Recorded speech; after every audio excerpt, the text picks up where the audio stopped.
This woman said, if you have to tell your man more than once what you don't like, you have to tell him more than once something upset you, you didn't like what he did. You have to tell him more than once. He is not your man.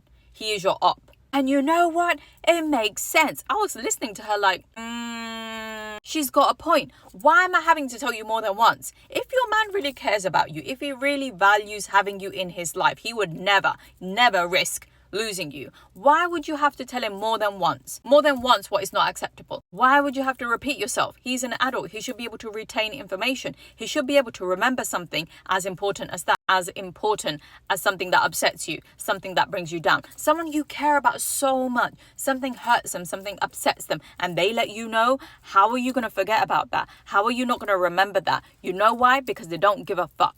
They do not care. You are not that valuable to them. They do not care about losing you that much, or they think you're not going anywhere. He knows you don't have strong boundaries. He knows you ain't going nowhere. So he'll do what he wants to do. He'll ignore you. Oh, she's just nagging. She's just going on about this. That is not acceptable. That is almost normalized in relationships. Oh, we argue, we bicker. And it's actually very unhealthy to normalize these types of things. Like, yes, okay, a certain amount of disagreeing is fine, but arguing and constant bickering, it is not healthy. It is not necessary, especially when nothing good comes out of it, especially if there's no progress. Like if you have a heated discussion and something actually comes out of it, like you've both communicated, expressed yourselves, and now there's going to be change, there's going to be progression, something developing from it, fine. Maybe that's just the way it had to come out and that was your way of communicating with each other. But if nothing improves, why are you constantly bickering? Why are you constantly having to tell somebody, I'm not okay with this? That is not acceptable. Why do you have to repeat yourself? Are you not sick of wasting your energy? Are you not sick of being taken for granted? That is not your man. That is your op. He does not have your best interest at heart. He does not give a fuck. He might say he does. He might be like,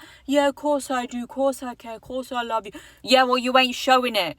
Actions speak louder than words. Show me. Just by simply remembering when someone tells you, I don't like this, this ain't okay, why would you continue to do it? It makes no fucking sense. That is not your man. That is your op.